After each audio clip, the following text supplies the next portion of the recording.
week's episode is a little different because it's based around a trip that I took in the fall of 2018 to the Illuman Soularize Men's Conference. I was able to attend because of Doug Horner, who's my girlfriend's dad, and T. Michael Rock, who is a dear friend. Thank you guys. Thanks for having me. This conference is basically more than 300 men gathering in New Mexico and learning about new ways to be more compassionate, more authentic, and more wholehearted men. I decided that this episode was going to be dedicated towards learning more about the Illuman organization, learning more about how to participate, and learning more about what happens outside of that conference, right? Because the work that they do is year-round. The work that they do addresses finding more authentic ways to be men.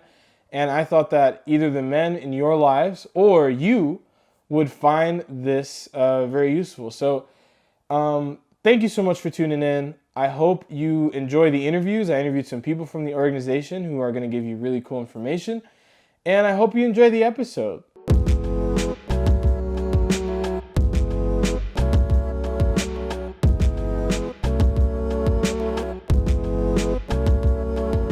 I like the inside of his ear. Get that too. Ugh. Shit, man. They are clean. Yeah. They are clean. So what is Illuman? Illuman is our international organization of men transforming men. Through ritual, council circle, deep listening, and leadership development.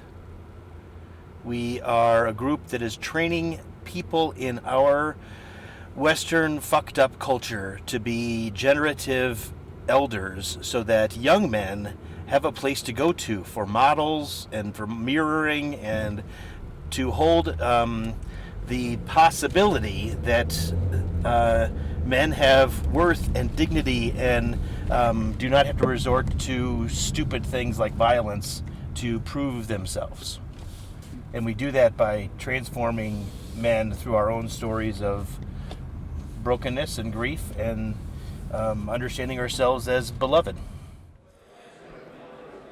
I think so many men, when they're coming out of the kind of the turbulence of the teen years, they're dealing with just some of the core issues of the identity. Who am I? What is my place in the world? How am I going to figure out kind of a place within culture and work within new societal and familial roles? And Illumina does a couple things for men who are in that season of life. First of all, I think they give them a broader context. There is something for me about being around older men, because I'm 39, so but when I first got involved with Illumina, I was a bit younger, and there's something about being around kind of that eldering energy that I found really helpful. That it located me, that I was seen in a way that I don't think I was seen amongst my peers, my buddies back home. I felt very free to really explore some of the questions I was facing. So first of all, I guess it'd be one, it's being in community with men of other stages in life, and then that first piece. I think the culture says so many things about what that first half of life is supposed to look like that are not how they really get in the way. And so when you start to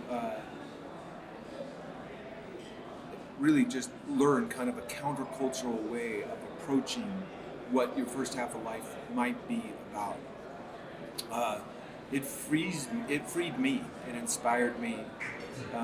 It sent me on a journey that was very different than what it would have been if I had listened to kind of what the rest of culture was saying. Pursue money, pursue career, get the house, get the car, all of those classic things that, in the end I did a lot of them anyway, but from a different posture in my heart, my being. Illuman has lots of chapters, which are regional-based chapters or country-based chapters internationally. Those chapters do various things. But our main program is the Men's Rite of Passage, and that is a 4-night, 5-day retreat experience on the land, on nature. Every site around the world is done in the outdoors. It is eco-spiritual in nature. It draws on the perennial tradition, which is wisdom that draws from every faith tradition. It is assumes that the person on the trip, the man in the Men's Rites of Passage, is yearning or searching for wholeness, and this journey takes them into a taste or possibility of that wholeness. Our job as a chapter is to what we call keep the edges hot, which means that retreat is a powerful retreat, but unless you're doing ongoing work in small groups and service to the community and what we call the journey of illumination, that retreat is really just a good retreat. It isn't super transformative. But if we continue to do the work, we make that happen. And so we do retreats in small groups and other things during the year to keep the edges hot. And other chapters do different things to keep the edges hot.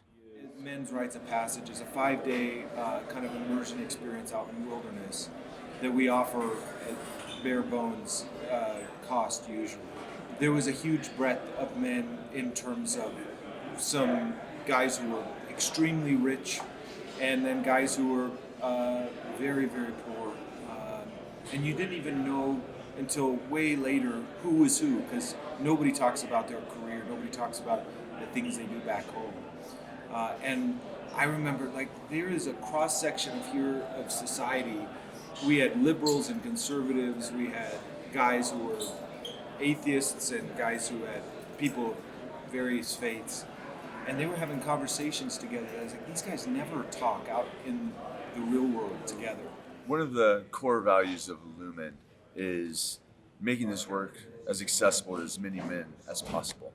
And to do that, we try to keep the fees for both Soularize, which is our men's conference annually, and then the Men's Rites of Passages, which are the events we hold all around the U.S. and in all over the world. We try to keep those as affordable as possible. And so most chapters make very little money off their Men's Rites of Passages, and we, for Soularize, nationally we tend to break even. But unfortunately, it still takes money to put these on. And the Abenroth Men's Rites Passage is 5 days long, and so and you're fed, you're housed, very roughly sometimes, but housed nonetheless.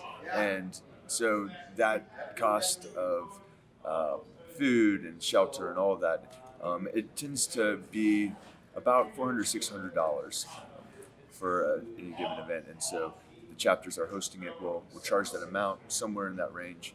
It depends on each chapter's MROP. But what they also try to do, understanding that even that can be a great cost, particularly for younger men who are still starting off in their careers. I mean, it's such a sacrifice to even be able to get off work sometimes to do that. You only have 2 weeks of vacation or maybe no vacation. So making it as affordable as possible, there are scholarship opportunities as well that are provided by the local chapters for the MROPs. And all you have to do is say, look, I need help, and this is my situation. And generally, the scholarships are available. Also for Soularize, which is again our annual conference, that also there are registrations available. We set aside a portion of our budget to help cover men who would want to be here but can't because of the cost. And really, our desire is that no man should ever not be able to attend simply because they don't have the money. We have been talking for a while about that. So, first of all, addressing the problems of white privilege, which is a question you don't really finish ever addressing. But we've held councils on that. We both at a national and I know in our own chapter, more than one time we've talked about what is white privilege for us and how are we contributing and complicit in these problems. And then we do have brothers here who are men of color. And so making sure that they have a voice.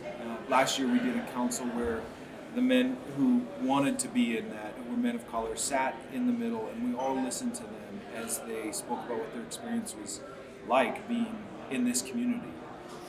And I think we, just like in every probably context in America today, race is a topic in this community as well.